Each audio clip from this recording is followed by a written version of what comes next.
I was born in St. Paul, Minnesota. It's a really cool place. You should all visit. But when I was a senior in high school, I was feeling kind of antsy. So I decided to attend a college I was accepted in Los Angeles, California. Everyone in my life was super eager to congratulate me. They all had similar themes in their congratulations.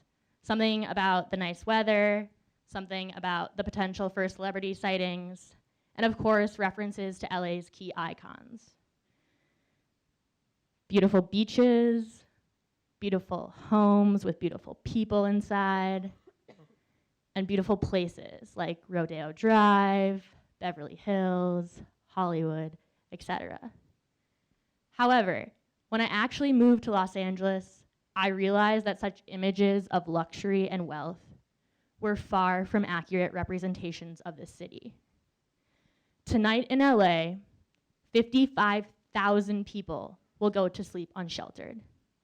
The homelessness rate has increased 75% just in the last 6 years.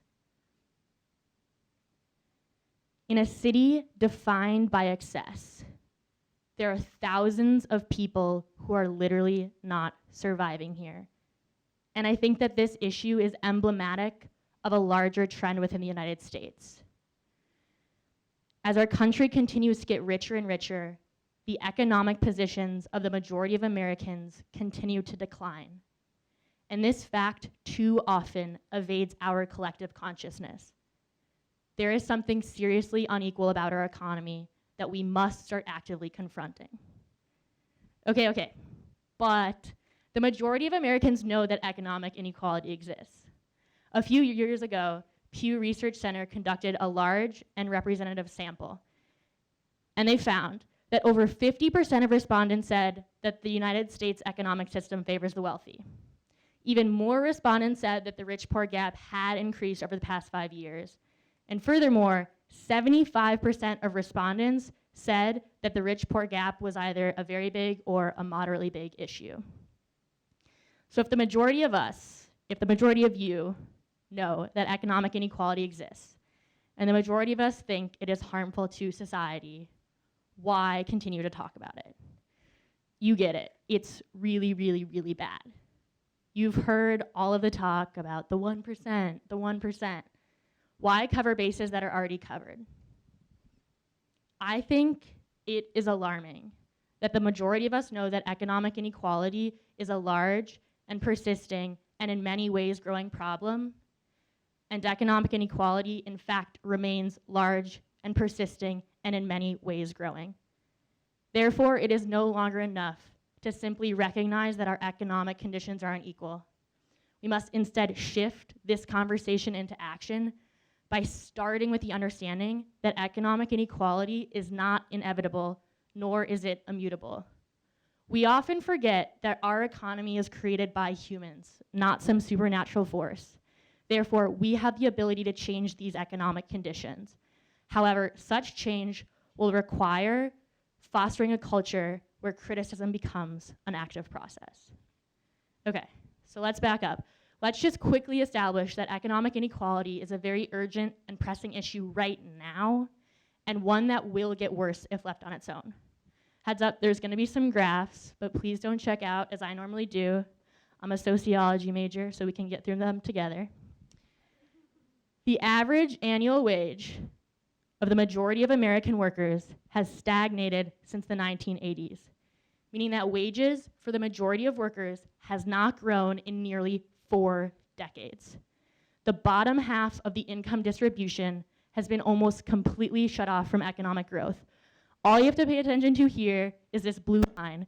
It represents the bottom 50% of the income distribution, and it's almost completely flat. A flat line means almost no growth. We can all agree on that. Conversely, growth at the top of the income distribution, wages, have skyrocketed, rising 121% for the top 10% of the income distribution, 205% for the top 1%, and 636% for the top 0.001%. Wealth inequality is even worse than income inequality, and we're not even gonna talk about that really. But wealth inequality by income grew to one of the widest points, the inequality in the United States grew to one of the widest points it's ever been at in 2016. Additionally, wealth inequality is just one of the many ways we see economic inequality impacting different racial minorities the most. For example, the median net worth of white households is 12.9 times more than black families and 10.3 times more than Latinx families. We can no longer make the argument that economic growth is unquestionably good when the majority of that growth does not benefit most Americans. As our country continues to get richer and richer, and certain individuals within this country get richer and richer, people in poverty are slipping deeper and deeper. Last year, the share of the US poor population that was considered in severe poverty reached the highest point it's been at in the last 20 years. That was last year, the highest point that people have been in severe poverty. That's crazy. Summed up by sociologist Eric Wright, widespread poverty is morally reprehensible in societies where it could easily be eliminated. However, our economic distribution does not have to look the way it does right now, and United States history alone proves this fact. Many people say that the US economic inequality is inevitable, but it's not. Okay, we have another graph. It's okay. All you have to pay attention to is the shape. It's got this nice U going on. This shows the income held by the top 10% of the distribution, and it goes back to 1910. So we see that our distribution used to be super unequal, and then things get much more equal. There was this 30-year period where the United States actually saw a lot of egalitarianism. It was from like the 1940s to the 1970s. And then we see it skyrocket again. Last graph. Here at the top, all you have to pay attention to is this big, huge crisscross going on. The blue line, again, is the bottom 50%, their wages, their income, and then the bottom is the top 1%. This is in the 1960s. We see the distribution is much more even. The 50% has a lot more, the 1% has enough, considering it's 1%, and then the two literally switch places. That's where we're at today. What this shows is that the conditions we see today are not inevitable, and the United States is capable, it shows in the past, of difference. I'm not saying we should go back to these conditions.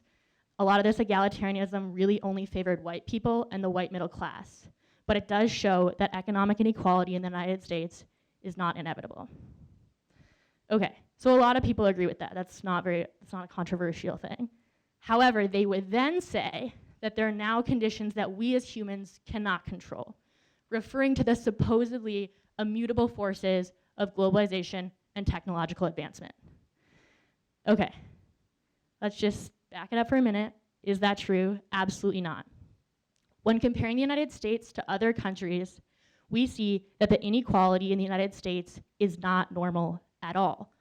Other countries with similar economies and governance structures have done a lot more to tame the effects of globalization and technological change. They have turned these conditions into those that promote economic equity, while the United States in many ways has done the opposite. Multiple international research groups now, such as the Luxembourg Income Study, now find that income inequality in the United States is greater than in any other affluent democracy in the world. Inequality is not inevitable, but the United States has used the forces of globalization and technological change to mask inequality as being inevitable, so that our politicians can say, there's nothing we can do, our hands are tied. Economic inequality is only inevitable when we treat it as such. Okay, so again, many of you might already know this. However, it doesn't matter that you do, because in our current political moment, we see that the conditions that create and sustain economic inequality are alive and well with no signs of change. And it's not just the economic positions in a material sense of individuals that are impacted. Economic inequality, especially when coupled with other areas of inequality such as racism or sexism, inject toxic inequality into every corner of society, into our education system, into our housing system, into our healthcare system, into our political system. You get it. All of these things become more discriminatory and less equitable as our economy increasingly favors certain individuals over others. It's not enough to just recognize that our conditions are unequal. As I've shown right now with myself, it's really not that hard to do. I've just spent like the past 10 minutes doing it, and doing what I've done alone is not going to change anything. We, and I'm including myself here, have to push our criticism beyond just being descriptive or analytical. We must push it beyond this mode of passivity. As I said at the beginning, humans create our economy. Karl Polanyi famously stated that without society, there would be no economy. Therefore, to change our economy, we must first start with changing our society, changing our social culture. And to do this, we must start with the most basic unit of analysis, our individual selves. Okay, again, I'll step back. I don't have a credit score, I've never been laid off, and I know I'm getting a little preachy. So let me drive this point home by turning to the words of Gerard Lopez, a humble yet revolutionary force within the legal profession. Lopez says, "It's a decisive mistake to think that we can change systems without changing ourselves. We're implicated in everything we may aim to alter. But we're all better at acknowledging our own collusion than embracing the implications of this admission. Even the best of us deny our roles in maintaining the status quo. The trouble is, we too often critique and then do nothing more. Familiar critiques serve as just another available rationalization of our own collusion. None of us can plausibly speak of changing the system as if systems are somehow out there, unrelated to us and what we are and what we know and what we do." I challenge you to reflect on these words and interrogate the ways that you are simultaneously critical and complicit. I've said this a lot of times at this point. Economic inequality is not inevitable, but it takes us, you, me, all of us, to decide what conditions it will take to make our economy just, equitable, and fair. The more we move our criticism into action, the less we'll have to hear about this highly overly discussed phenomenon, yet unchanging one nonetheless. Thanks for listening to this one.